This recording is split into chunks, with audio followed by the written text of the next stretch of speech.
Scott Brown here. In today's exciting episode, I attempt to use Bosch tools. Metal cutting Bosch tools.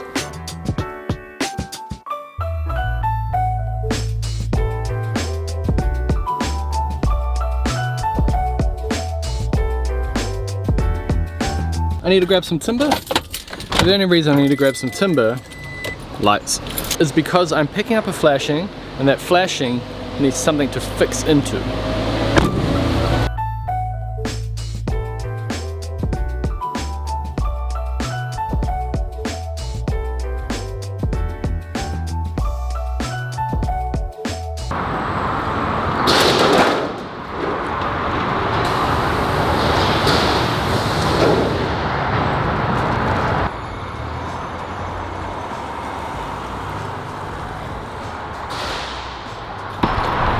What do you reckon?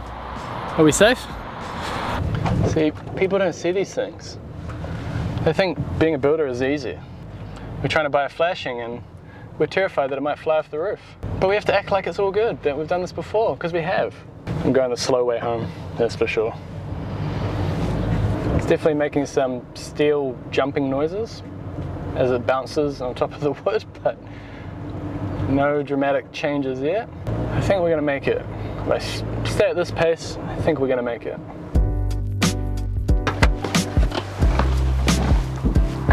Mission accomplished. I'm going to give a big shout out to Bosch and put the word add gifted here because they hooked me up with metal cutting stuff. Look at this, metal shears and metal nibbler.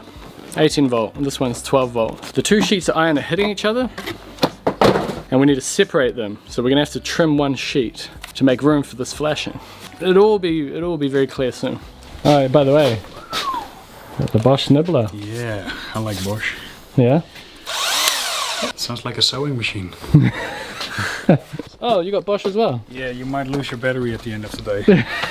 So that's the 18 volt nibbler, and this is the 12 volt shear.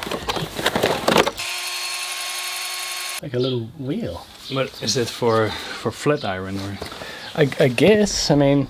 This might be for your flashings then. Yeah, that's what I was thinking as well. So do you have Bosch because you're from the Netherlands? No, because they just make good stuff. Now this tool is definitely not sponsored. My friend Bruce, who was a builder down here, had one of his friends make it. It's like welded plate thing on the end of a rod, and this thing that slides, all welded to a pair of nips. So you grab the nail, and you go... That's medieval. He said they had a little bit of problem with the welding on the end, so there is a possibility that it could be... Can I have a look? Could break. Yeah. Alright, gotta get past that lead first. Ah, look at that! Oh!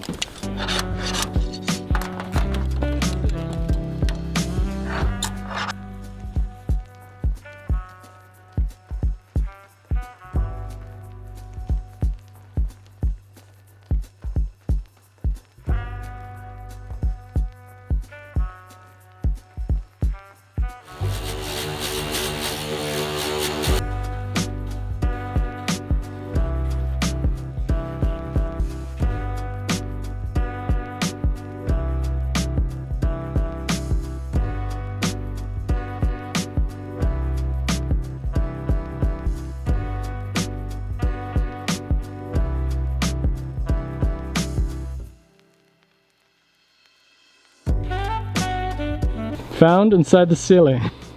For someone very special. Isn't that adorable? Oh, you can put a picture in there. You got a picture of Jess? Alright, this is the fun part where we get the flashing up here. And hopefully it doesn't fold in half.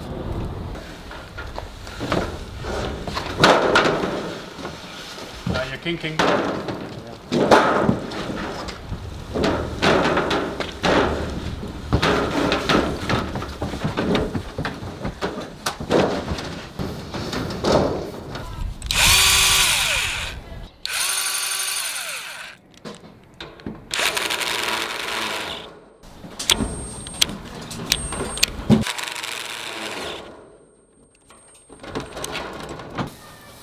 Full batteries. Alright, Raymond. Hi. I don't think the shears are for this. No?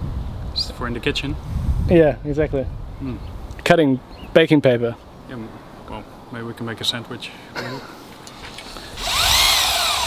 Nibblers.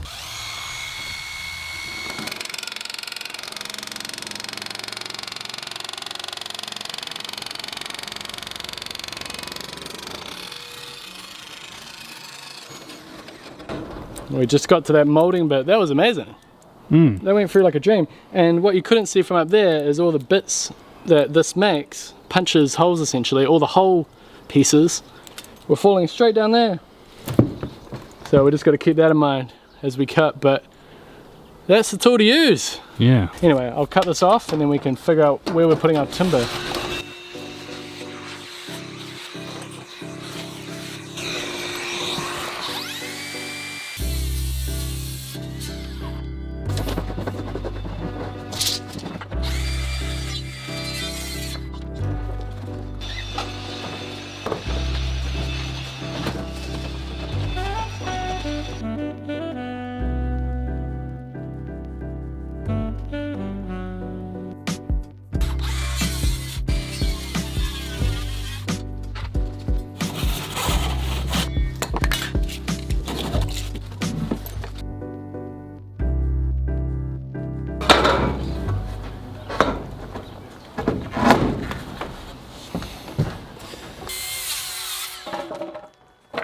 Notch the second one a bit more.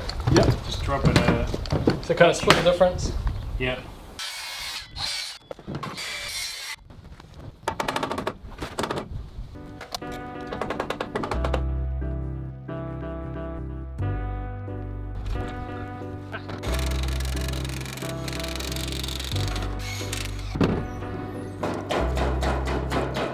Can I move it a touch this way?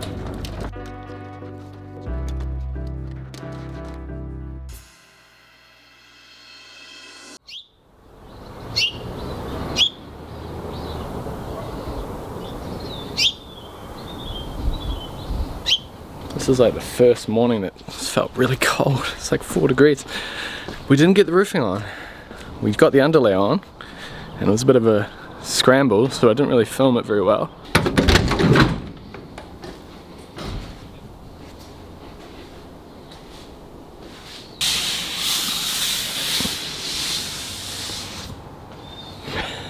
Dry dust.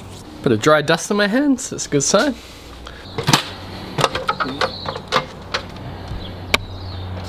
Oh yeah, look at that. Soaking wet.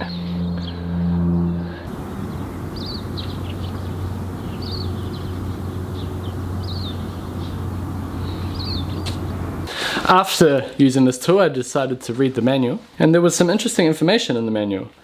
This power tool is intended for cutting flexible, soft materials such as carpet, PVC, cardboard, leather, fabrics, and similar materials up to 11 mm in thickness. Well, as Gaston says, always read the manual. You're talking to yourself again? Yeah, exactly. So this would have been really fast at cutting the paper last night if I had read the manual first. Yeah. You sent that to us. Yeah. Yeah. Men just don't read manuals, do they? Sorry, Bosch. Sorry, Bosch. Yeah. Once you're good, I'll pull it tight. Yeah, I'm good. Are you able to ping it? Can do, yeah. Alright, I'm happy when you are. Here we go.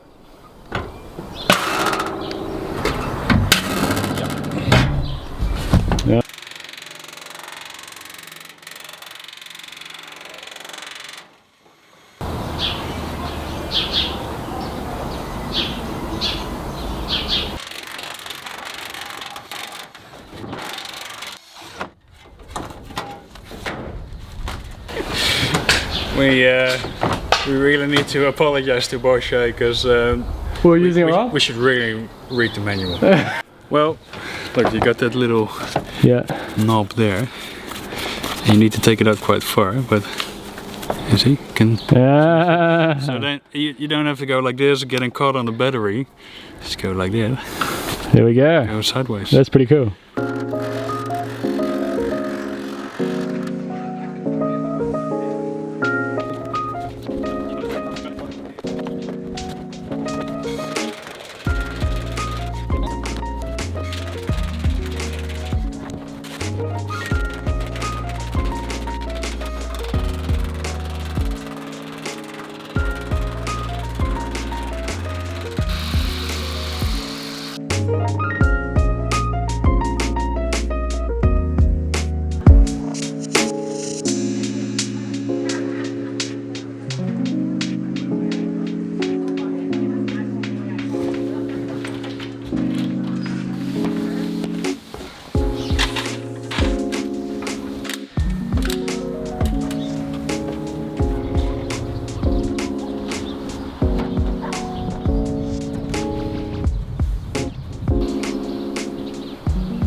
paper, flashing, and then the next sheet. And I'll treat that next sheet when I do the carport roof. I'm gonna do that carport another time. As much as I love to do 5 or 6 videos of me ripping a roof off a garage and painting it, I'm not gonna do that. I'm gonna actually do some building with some builders here in Nelson. So what better way to get to know the building industry than working with the builders that have been doing so here in Nelson for years. I'm currently getting a ducted heat pump installed. That's what that stuff is inside. And about a month ago, maybe 2, they put the ceiling unit in. Look at the size of this unit. It's massive. That's like the main unit up in the ceiling space, and all the ducts come from that and go to each room. And they're finishing the ducts today. And then we just have to wait for the outdoor unit. But just like building materials, everything's stuck on shipping containers and unable to get into the country. So we're looking at like another month before we get a heating system for our house. We had our first frost this morning, so fingers crossed. Crazy time we're living in. Thanks to Bosch for giving me those tools. What do you think of the nibbler? Seems pretty good, right? Obviously, I don't have much experience with roofing tools, and I think I should probably read the manual more often. But it really did the trick with this. So much happier with this roof system. See you in the next exciting episode. Hey Jess, you weren't in this exciting episode. Then it probably wasn't that exciting.